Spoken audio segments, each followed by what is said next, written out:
انہوں نے کبھی کوئی جھوٹا وعدہ نہیں کیا, انہوں نے گھما پھرا کے اپنی تعریف نہیں کی.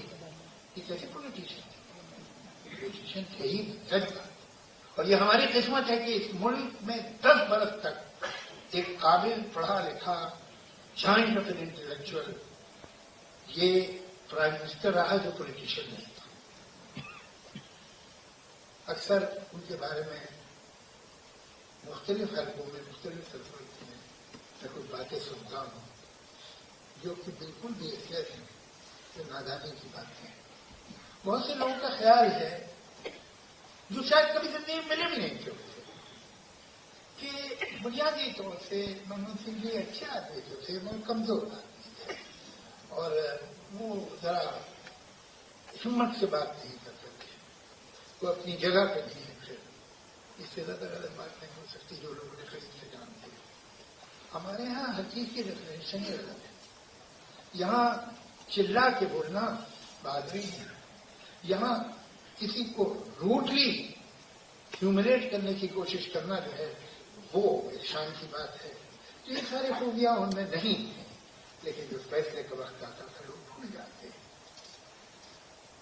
کہ جب نیوکلیئر پالیسی کی بات تھی ان کی جگہ بڑے بڑے صور پر دیکھے میں نے جو یا تو ودرا کر لیتے ہیں یا اسٹینڈنگ کمیٹی کے ٹھنڈے بستے میں ڈال دیتے اس بات کو جو الائنس کو ایکسپٹڈ نہ ہو. انہوں نے ایک بہت بڑا الائنس قربان کر دیا مگر اپنی جگہ سے ہٹی نہیں. اس کی ضرورت کم لوگوں کو ہوتی ہے.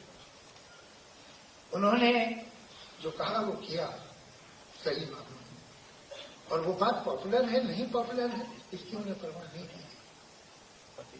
اتنے میں نے انہیں ایک آدھ میں ڈیٹیل میں اس لیے نہیں جا سکوں گا کہ اس میں کچھ پردہ نشینوں کے بھی نام آتے ہیں تو میں نام لوگ کے دوسروں کو کہاں امبیرس کروں.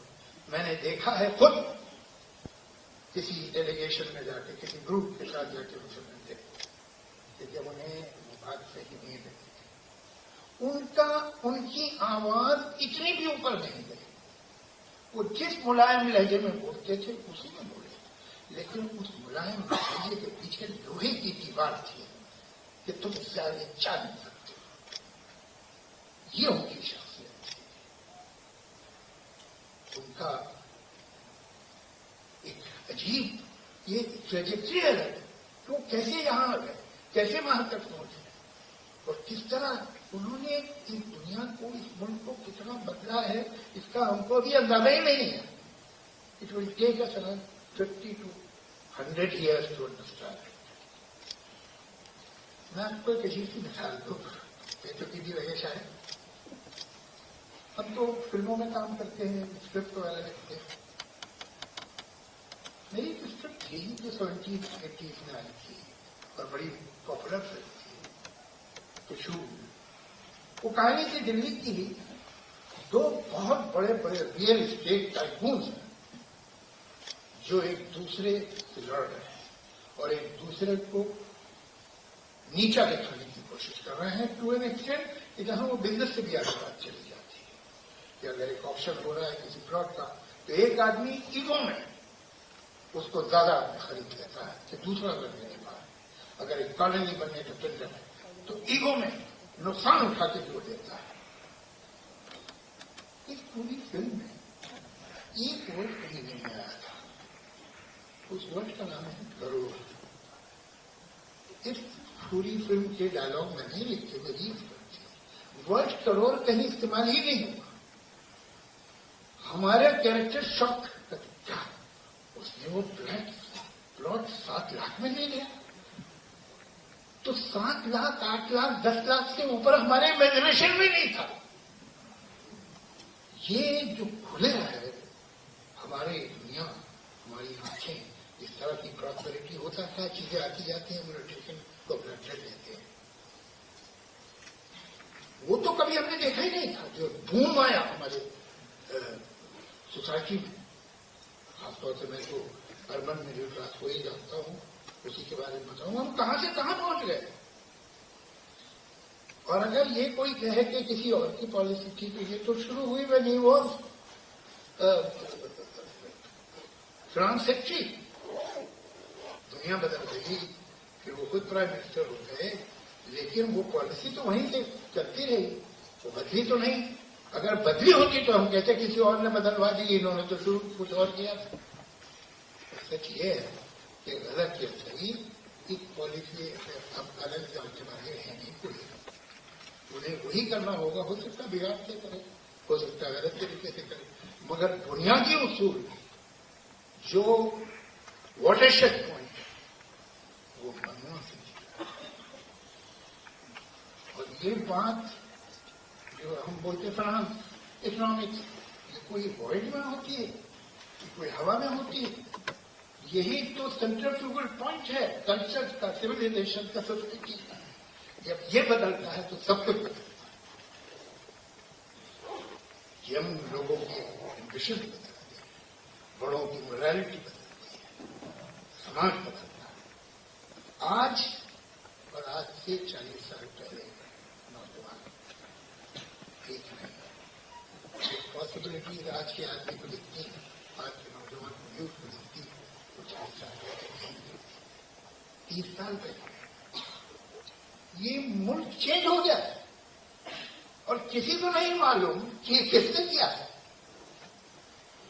منموہن سنگھ یہ چینج اس کنٹری فار ایور. اب ان کے جو طریقے ہیں، ان کے جو راستے ہیں، اس پر کوئی کھڑا جائے، کوئی اس میں گڑبڑ کرنے کی کوشش کرے، کوئی ہائی وے مین بن جائے، وہ سب الگ بات ہے. راستہ تو یہ رہے گا. ان کے بارے میں کہا جاتا ہے کوئی تو کچھ کہتے ہی نہیں تھے، بولتے ہی نہیں تھے. وہ تو کیا ہوتا ہے کہ چلا کے نہ بولے آدمی تو پہلے سن نہیں پاتے.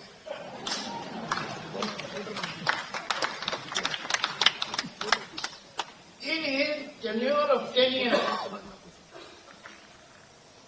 he had more than 60 press conferences. Perhaps 62 or 64. All right, let's count. 60.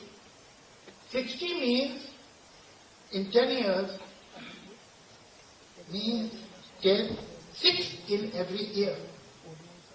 6 in every year means one press conference after every 2 months. ہو سکتا ہے کبھی 4 کر دی ہو، کبھی 1 بھی نہ کی ہو، لیکن ایوریج جو ہے وہ یہ پڑتا ہے.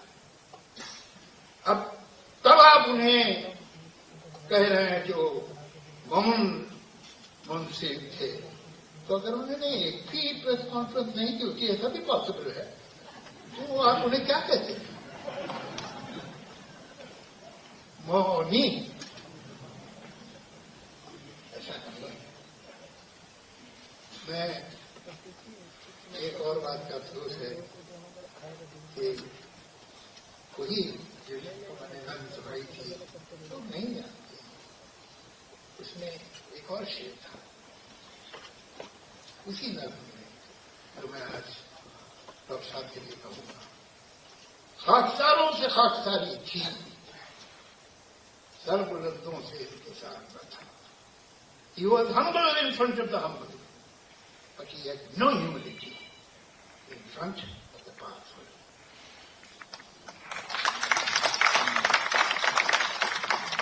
جو نشان انہوں نے حکومت پہ، نہ صرف اکانومی پہ، نہ صرف ہماری فارن پالیسی پہ، نہ صرف ہندوستان کے انٹرنیشنل اسٹیٹس پہ، بلکہ ہمارے کلچر پہ، ہماری تہذیب پہ چھوڑا، وہ دھیرے دھیرے ابھریں گے، دھیرے دھیرے ہماری نظر ان تک پہنچے گی.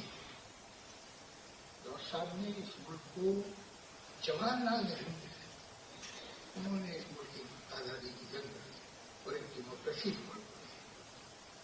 ڈاکٹر صاحب کا کنٹریبیوشن اس سے کم امپورٹنٹ ہے. انہوں نے نئے ہندوستان کو، new India became never India under his leadership.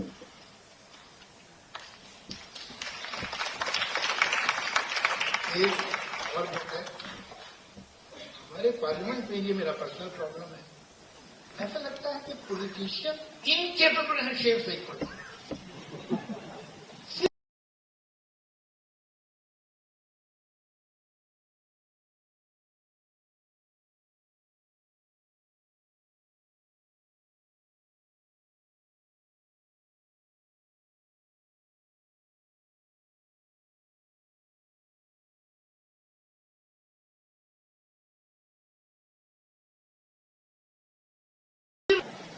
سوائے وہ لوگ جو خود شاعر ہیں، خود کبھی، ان کے علاوہ کسی کو حق نہیں ہونا چاہیے غلط شاعری. اور ہر شعر جو ہے برے سے برا، meaning less, out of matter, کہتے ہیں یہ غالب کا ہے.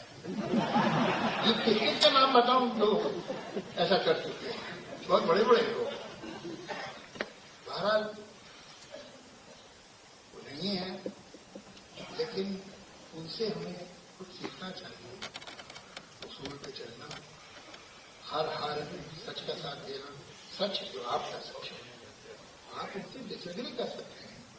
بہت سے لوگ شاید الگ رائے رکھیں گے اکانومی کے اور اس کے بارے میں، لیکن آپ ان کی آنےسٹی کو، ان کے ٹروتھ کو ڈینائی نہیں کر سکتے. That was a truth. جو بھی یہ بڑی بات انہوں نے، میں نہیں سمجھتا یہ عجیب بات تو ان کے بارے میں ایسا مشہور یا سمجھا جاتا ہے جو بہت کمپرومائز کرتے ہیں. بالکل کمپرومائز. تہذیب تھی، تمیز تھی. آپ کو ایک بات بتاؤں، ڈیموکریسی کیا ہے. ہم رائٹرز کا اور میوزیشین کا ہندوستان میں بڑا پرابلم رائلٹیز کا. تو ہم گئے سونیا گاندھی جی کے پاس، انہوں نے بتایا کہ یہ پرابلم ہے. تو کہ یہ تو بہت سیریس بات ہے، آپ کے ساتھ بڑی نا انصافی ہوگی. میں بات کروں گی منموہن سنگھ جی سے اور آپ جا کے ان کے لیے وہی کر سکتے ہیں. تو انہوں نے ہمیں اپوائنٹمنٹ دلایا. میں پرسنلی جانتا تھا لیکن ڈیلیگیشن تھا. تو ہم گئے ان کے پاس، انہوں نے سنا اور یہ کہا کہ ہم تو آپ کی پوری مدد کریں گے، اس لیے کہ بات صحیح وقت، لیکن آپ کو اپوزیشن سے بات کرنی ہوگی. یہ بی جے پی کی مدد کے بغیر بات نہیں ہوگا راجیہ سبھا میں. انہوں نے کہا صاحب میں تو جانتا نہیں ہوں. جو راجیہ سبھا کے ہیں leader of the opposition Arun Jaitley صاحب ہیں، میں نہیں جانتا ہوں. انہوں نے کہا میں انہیں فون کر دوں گا، کہہ دوں گا پارلیمنٹ میں آپ جا کے دیکھیے. اور ہم گئے اور ارون جیٹلی صاحب اتنی محبت و خلوص سے ملے اور انہوں نے کہا کہ اس کا جینٹلمین پرومس کہ میں آپ کو یہ پاس کر دوں گا، ریکمنڈیشن بھی کہیں گا. اور اس کے بعد ارون جیٹلی صاحب سے میرے بہترین relation who, almost on family level. یہ ہے ڈیموکریسی کی خوبصورتی کہ پرائم منسٹر آف انڈیا کہہ رہا ہے کہ وہ اپوزیشن سے مل لو، تو ہم کہیں ہم نہیں جا سکتے، میں بات کروں گا. یہ حسن ڈیموکریسی کا ہے، یہ برقرار ہے. یہ اگر کھو گیا ہے تو واپس آ جائے. اور ساتھ کو اس سے بڑا ٹوٹ ہم